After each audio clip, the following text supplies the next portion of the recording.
Bonjour à toutes et à tous, j'espère que vous allez bien. Dans cette vidéo, nous allons voir une leçon de lecture et aujourd'hui, je vous propose un conte. C'est un conte que vous connaissez certainement, il est très célèbre. Il s'agit de La Petite Sirène. D'abord, les objectifs de cette leçon sont distinguer un passage narratif dans un conte et comprendre le rôle de la description dans un conte. Maintenant, on va commencer par prendre des informations sur le texte. Alors, observez bien le texte et l'image et répondez aux questions suivantes.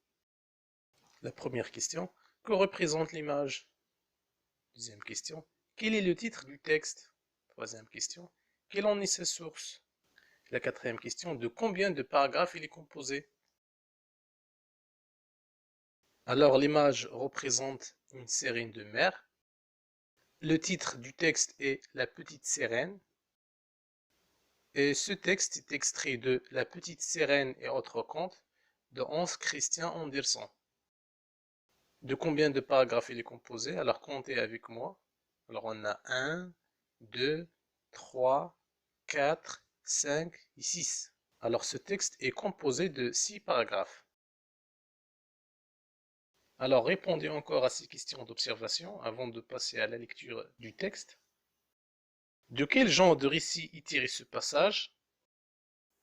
Oui, ce passage est tiré d'un conte. Qui est le personnage principal du texte? Oui, le personnage principal est une sirène. Et à partir de l'illustration, dis ce qu'il a de particulier. Oui, la sirène est un animal marin avec une tête et un torse de femme et une queue de poisson. Maintenant, on va lire le texte. Alors, suivez la lecture sur vos écrans ou sur vos livres à la page 140 si vous voulez. Vous écoutez bien. La petite sirène. Quand la petite sirène eut 15 ans, elle monta à la surface de la mer et il découvrit un vaisseau. À bord, un jeune prince aux grands yeux noirs.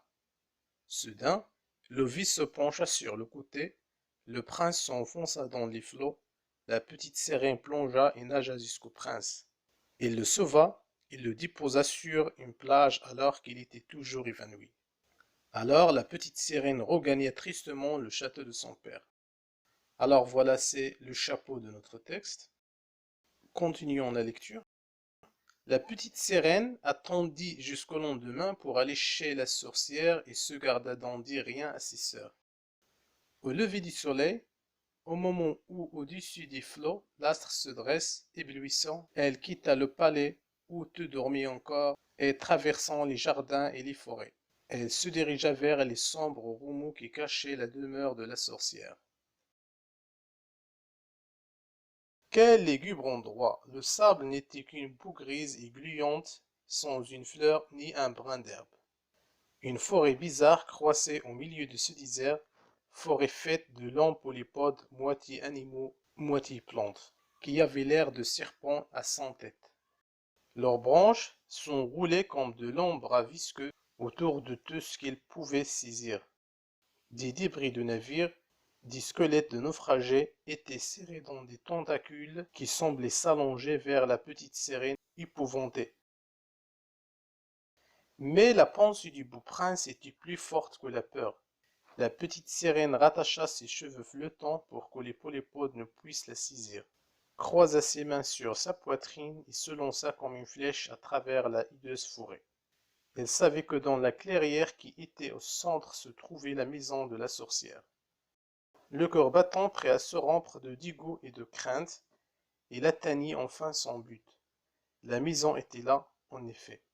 Elle était construite tout entière avec des os de naufragés, et la sorcière assise sur le seuil, une nuée de crapauds grouillant autour d'elle, souriait à sa visiteur de toute sa bouche édentée et grimaçante.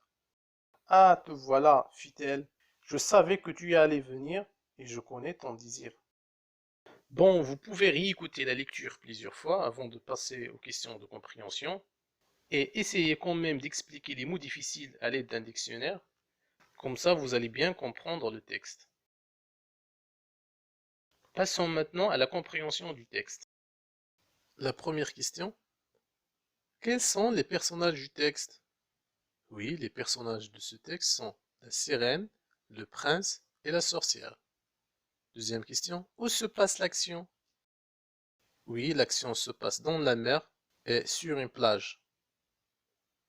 Troisième question. À quel moment se déroule l'action? Oui, l'action se déroule au lever du soleil.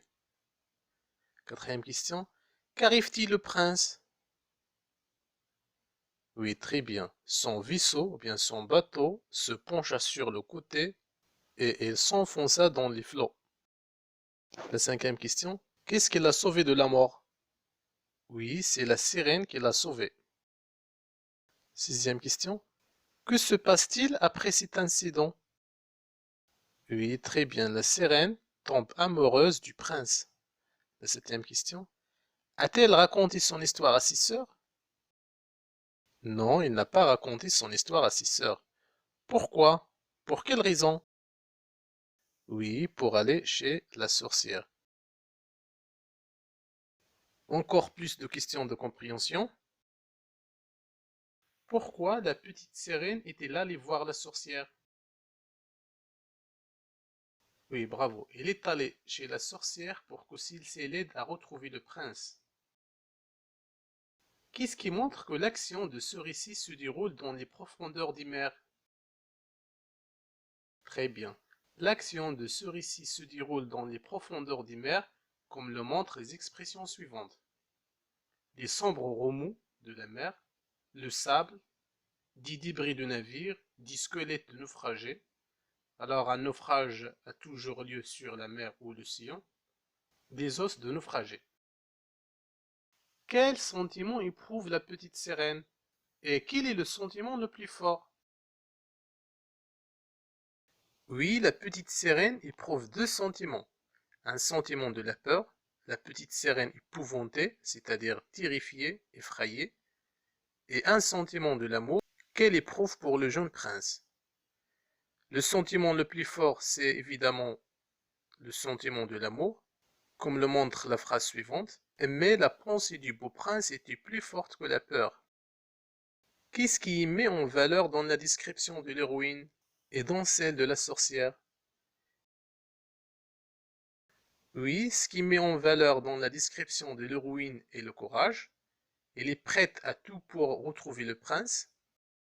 Et ce qui met en valeur dans la description de la sorcière est la leader, bouchée édentée et grimaçante, et la peur qu'elle inspire. Maison construite tout entière avec des os de naufragés, et nuée de crapauds grouillants autour d'elle. Quel genre d'atmosphère générale se dégage au fur et à mesure de la description des lieux? Oui, il se dégage une atmosphère inquiétante, lugubre, morbide. Squelette de naufragés, des os de naufragés. La description des sentiments qu'éprouve la petite sirène renforce-t-elle ou non l'atmosphère générale qui se dégage de la description des lieux? Oui, la description des sentiments qu'éprouve la petite sirène renforce l'atmosphère générale qui se dégage de la description des lieux. En effet, il faut vraiment qu'elle aime le prince pour affronter un endroit aussi inquiétant, aussi lugubre, aussi morbide. Retenons alors.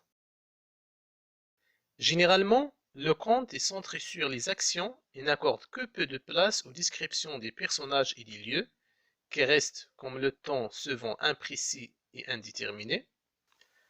Cependant, certains contes comportent des descriptions pittoresques et littéraires. Celles-ci rendent le récit plus attrayant et font avancer l'action tout en donnant plus de plaisir à la lecture. Voilà, nous sommes arrivés à la fin de cette vidéo. J'espère que vous l'aimez. Merci de votre attention. À très bientôt.